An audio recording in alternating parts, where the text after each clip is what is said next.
Make sure you guys hit the subscribe button if you guys are enjoying the content that we're throwing up. And make sure you guys hit the like button if you enjoy the video.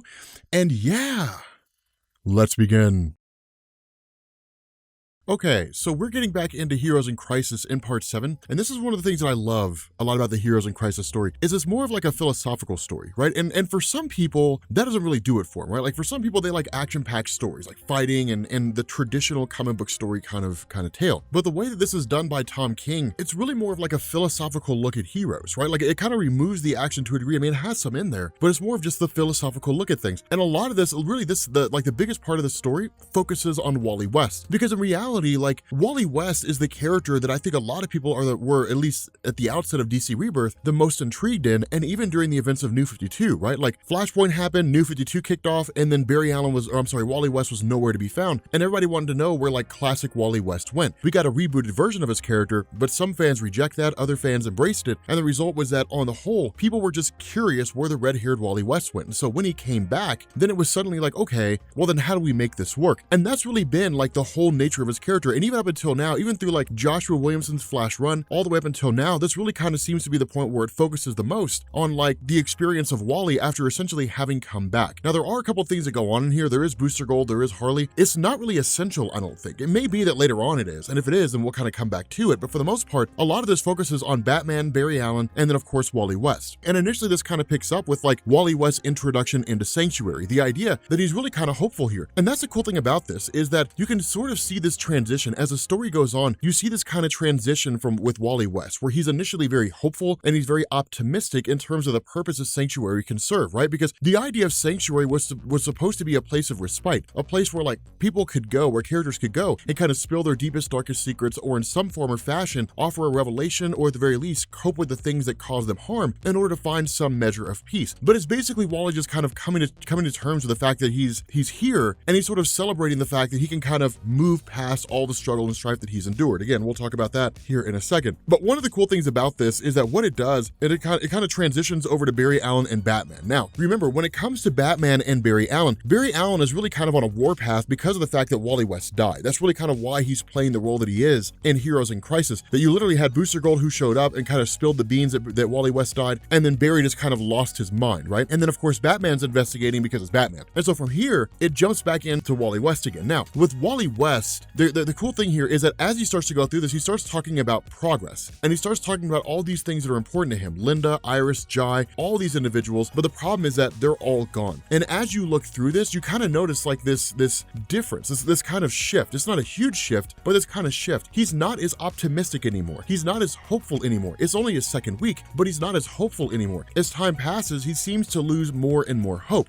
But the whole basis behind this is the fact that everything he knows is gone, right? Like that's the whole thing behind Wally. Imagine, for example, that like you woke up tomorrow and like none of your family knew who you were. Everything you know, everything of value to you has vanished. No one knows who you are. Now, that's the issue that Wally West is in. Now, conventional wisdom would say, well, then just tell them. Just walk up there and just tell them. But how do you tell them that? How do you walk up to a person who, as far as they're aware, has never met you, has no idea who you are, and say, we had a family together? They're going to think you're crazy. Not only that, from the perspective of Wally West, one of the things to bear in mind is he's a tried and true hero. And so when that's the case, he kind of has to ask himself the question, is it really better off for Linda Park to know the history between herself and Wally? There's no guarantee that she'll do the same thing Iris West did. When Barry basically revealed everything to Iris and said, hey, we were supposed to be together, and when basically Iris learned everything about Wally, that, hey, like, I'm your long lost nephew, and basically like I've been stuck in the Speed Force and all that, there's no guarantee that Linda would react the same way as Iris. Where Iris embraced Wally, Linda could rebuke him. Would Wally be able to withstand that? And would it be better off for Linda, or is it better to just kind of leave her be? And so from here, again, it kind of shifts back to Batman and to Barry, and they're literally running through like all the safe houses that Booster Gold and that Ted Cord Blue Beetle usually stay at. And it's kind of a funny little exchange here. Like Batman's like, hey man, you could just use the Bat Radio. Like instead of like running all over the place and then running back every time he visits somewhere, run to Australia, run back, run to Berlin, run back, you can just use the Bat Radio and tell me you haven't found anything. And Barry's like, yeah, but like I'm faster than the Bat Radio. And Batman's like, well, I mean, I'm not so sure about that, but I guess if it's done on the right frequencies, I could be wrong. For the first time that I'm aware of in DC Comics, Batman admits that he could be wrong. But, kind of going into Wally West, getting into his second week here, this is really, really cool because what it does is it kind of refreshes, I guess really Wally's kind of origin story. It's basically explaining everything about his life. And it's kind of like, hey, look, I was a hero since I was a teenager. I modeled myself after Barry Allen. Barry Allen died and I became the new Flash. But the cool thing about this is Tom King kind of relies on us as the reader to sort of know these little tidbits of what kind of goes on behind the scenes, right? Like you had Barry Allen as the Flash who ran all the way up until Crisis on Infinite Earths, and Wally West was Kid Flash. And then Barry Allen died during Crisis on Infinite Earths, or at least he was believed he died. And then during the events of Final Crisis, it was revealed that he was stuck in the Speed Force. But for all intents and purposes, post-Crisis, Barry was dead. And so during that time, Wally West stepped into the role of becoming the new Flash. And in the early stories under Mike Baron, it was all about Wally West basically being under the shadow of Barry. Can he ever truly be as good as Barry? Can he ever really be the great kind of Flash superhero that Barry Allen was? Constantly comparing himself to Barry Allen. It wasn't until Mike Baron left the title and Mark Waid took over that suddenly it turned into, okay, let's start focusing on the expansion of Wally. It was a natural progression. Once Wally had kind of stepped into his role as being the Flash, accepted his role as a hero, then we started getting stories like Terminal Velocity. We started getting stories like the return of Barry Allen, which was the basically post-Crisis origin for Eobard Thawne, the Reverse Flash. We started getting like all these different expansions on the nature of Wally, and then him growing, I guess him kind of moving on further, marrying Linda Park, who I think was a reporter at the time, eventually having Giant Iris, being involved in Infinite Crisis, Barry Allen actually coming back, during like the original Flash Rebirth event. It's kind of cool with all these little things, but Tom King kind of relies on us. That's one of the reasons why it's sort of a little bit of a goodie here, is because for somebody who's new, it's okay, cool. It's him doing his origin. For those who have been part of the Flash mythos for a long time, they can kind of look at this and say, okay, I understand where he's coming from because like here are all the things that Wally West has been through over the course of his life as a hero. And that's why it's interesting, because what this does is it kind of really allows us to sort of expand and build on his character and like the depths of struggle and strife that he's been through all this time. And so when this happens, when suddenly like after all the things that he's endured, all the loss that he's endured, to in turn come back from the Speed Force and find out that no one knows who he is except for Barry and the Titans, his wife doesn't know who he is, and his kids are missing, it's a crushing experience. And so as he goes through here, one of the things I want to kind of do is I want to jump back to the very, very beginning of the story, because what this did is it kind of gave us this poem that Wally was sort of musing over. And what he says is that in the beginning, when he and Linda Park first got married, she read this poem off to him. It was kind of like her vow to him. And what he says is that this poem that she read was really more about like death and rebirth. It was about sometimes we lose things, but we can always get those things back. It's only how hard it is that we basically work for it. And it's kind of cool because what he says is like, Narc, a character that we talked about in the last video, kind of explained it to him, and said that it's all about creation. It's all about making things. It's not necessarily about literally making things, but about how love makes things. That essentially it was really kind of a poem of hope that Wally West still has the chance to speak to Linda Park. He still has the chance to get her back. And by virtue of doing that,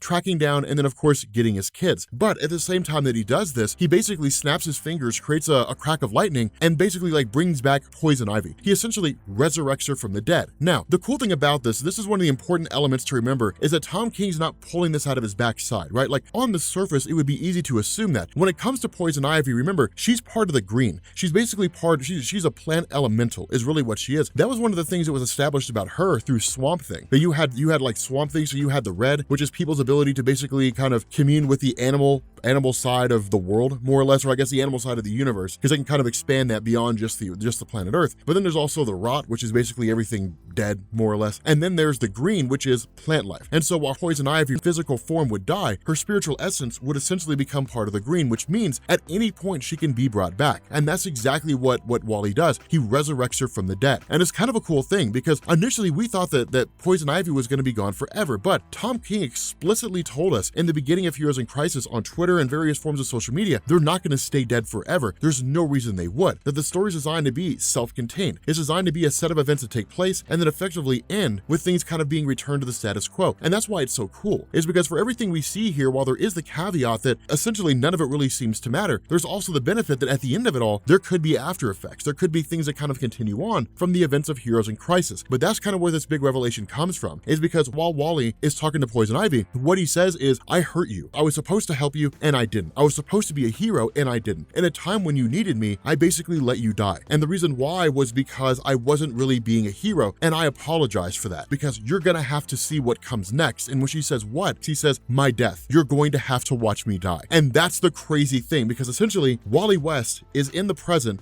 watching himself die, presumably coming from the future or the past. We don't know. But with that being said, guys, we're going to bring this video to an end. If you are new here to Comments Explain, make sure you guys hit the sub button to become part of the Rob Corps. If you guys enjoyed this video, make sure you drop a like, and I will catch you all later. Peace.